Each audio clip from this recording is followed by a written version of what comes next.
Naïma Amiri dit Nams, jurez-vous de dire toute la vérité, rien que la vérité.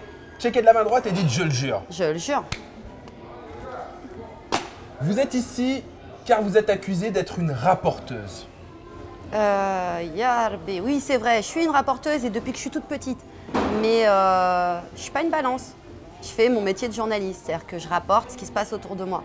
Et c'est pour ça que c'était important pour moi de créer Rapporteuse, le média, pour parler de toutes les initiatives dont on n'entend pas parler, et également d'artistes, de bouquins, d'actions autour de l'humour, de choses comme ça qui sont hip-hop, mais qui passent totalement inaperçues dans les médias aujourd'hui. Oh, ça y est, la bombe est lâchée. Hip-hop, cette culture de Kaira. Non, non, maître, hein, non, c'est pas une culture de Kaira. C'est un gros amalgame que vous faites là. Le hip-hop s'adresse à tout le monde. Il y a plein de Kaira qui se revendiquent Kaira dans ce milieu, mais qui n'en sont pas. Et inversement, il y en a certaines qui en sont dont on n'entend pas parler. Mais surtout, c'est un milieu qui s'adresse à tout le monde, aux personnes âgées, aux enfants. Il y a tellement de disciplines dans cet univers. Et l'important, c'est aussi la pratique et la transmission.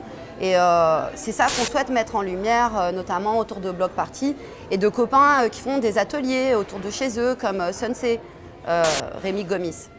Et voilà, qui font tellement de choses qui sont passées sous silence vraiment. Et c'est ce type d'atelier que voilà, moi je souhaite mettre en valeur.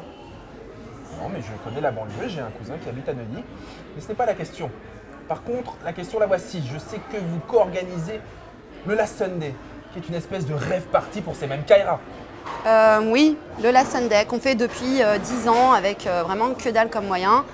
Mais le Last Sunday, c'est avant tout le dernier samedi du mois, enfin avant les grandes vacances, et tout le monde se réunit autour d'activités. On n'oublie personne, il y a du double dutch, il y a du handi basket, il y a du graffiti, il y a 8 platines de DJ. Enfin, il y a des ateliers pour les enfants, mais aussi pour les personnes un peu plus âgées. Préparation de vélo, enfin, tout le monde y trouve son compte, on n'oublie personne. Et c'est dans la pratique aussi, et dans cette histoire de faire les choses et de montrer aux gens qu'on peut faire les choses avec pas grand-chose, que moi je me retrouve en tout cas. Oh là là, mais ça fait trop de chef d'inculpation, mais qu'est-ce qui vous motive comme ça?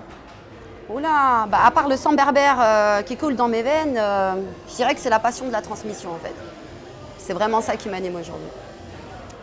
Naïma Amiri, a.k.a. Nams, vous êtes coupable. Yema.